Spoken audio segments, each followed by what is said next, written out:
Hello guys, welcome. Balik po ako ngayon sa aking shop. Ngayon po guys ay gagawa po ako ng guide po ng aking portable circular saw. At panoorin nyo guys ang aking gagawin.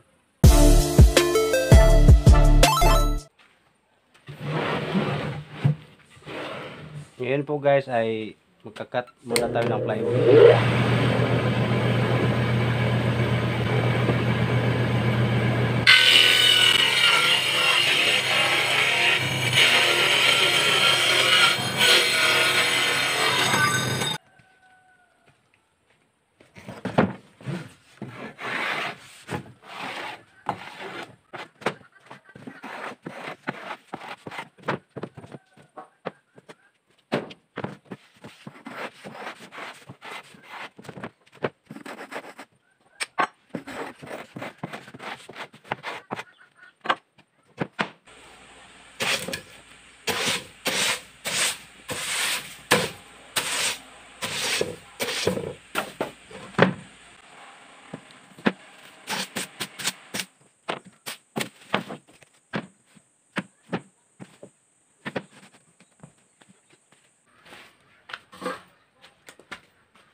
I-check po natin guys kung straight pa po ating plywood.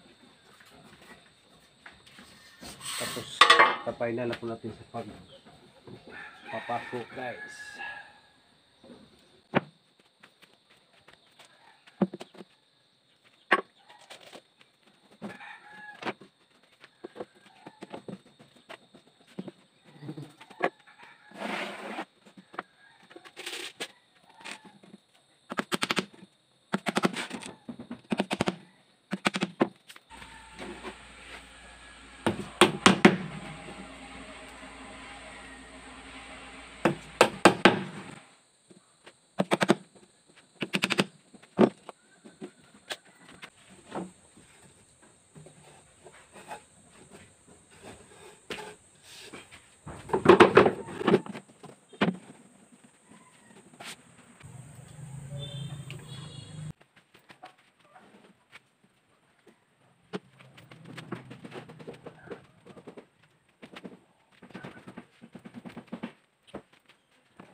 Okay guys, check po natin yung ating pinag-guide sa kilid. Gamitan po natin siya ng ating aluminum bar kung straight ba siya.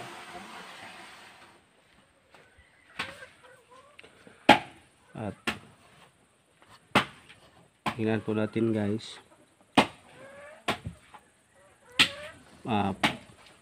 mula po dito pantay po ang kaniyang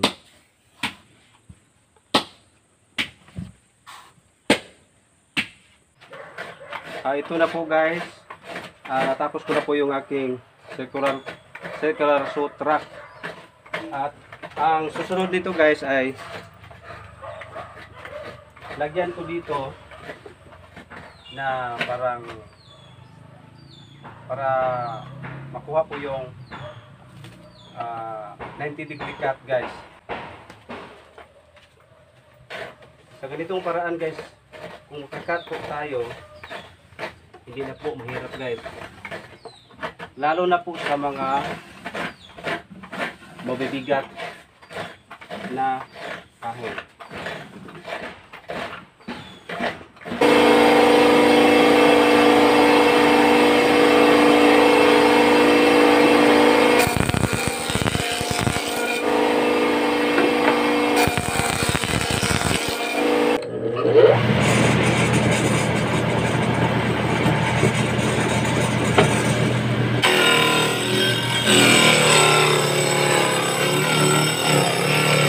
At guys, ito pong aking ginagawang guide ay dito po banda rito, pinalitan ko po yung una kasi po pag mahaba po yung kahoy hindi po siya makaka-flat tulad nito ganitong posisyon. At ito rin po ay aking binawasan ko po yung kapal ng plywood kasi po di po sasagad yung adjuster ng lalim ng kain ng circular. So guys, at dito naman banda guys ay pinalitan ko yung aking kahoy o nilitan ko pala para po yung aking circular saw ay ma-adjust ko po hanggang dito yung blade para po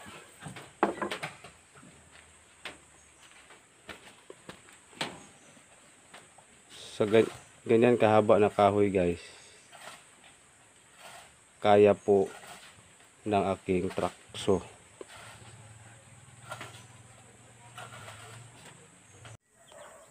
At ito guys,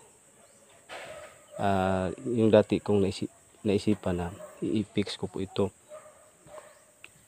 Nagbago po yung plano ko po at napag-isipan ko na lagyan po ng dalawang mga bolt para po kung mag-cut po tayo ng 90 degree ma-adjust pa po natin kung hindi tumama yung ating sukat.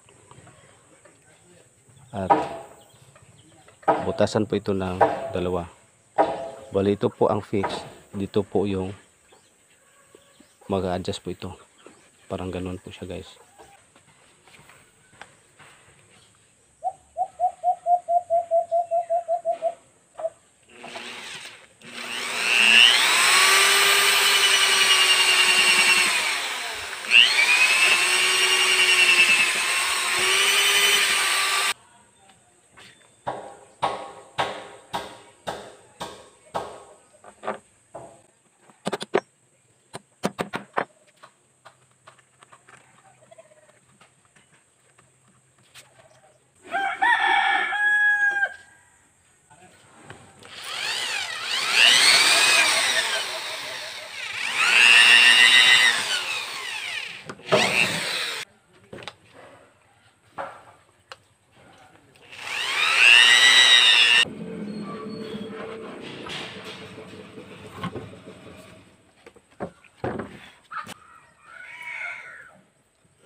Ito na po guys ang ating adjuster para po makapag tayo ng saktong sukat na 90 degree.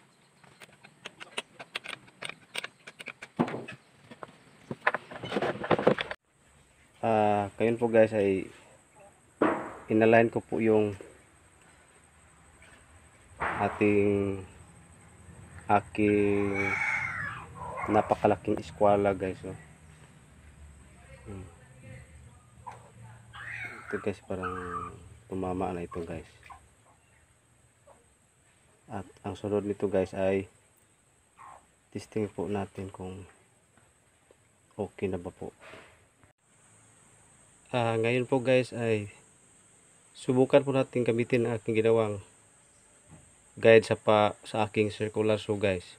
Ito po siya, nakaplastar na po siya guys. Tingnan nyo guys.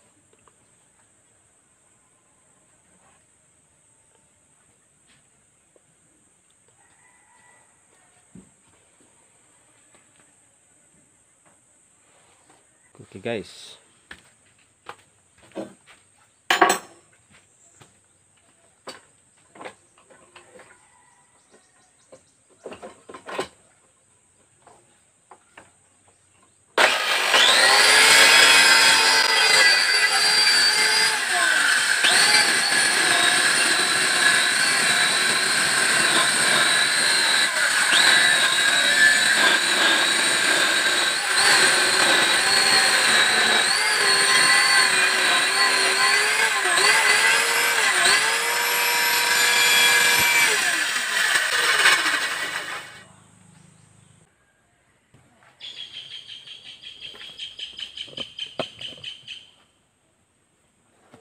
Yun po guys. Di ba guys, magaan, napakadali guys, at di po kailangan nang buhatin po yung kahoy na mabigat guys.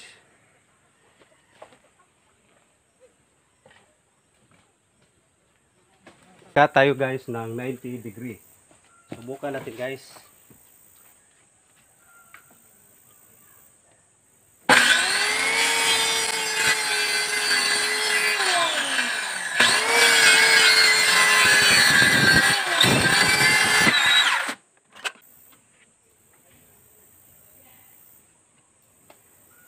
Ayos na ayos guys. Yun po guys, oh.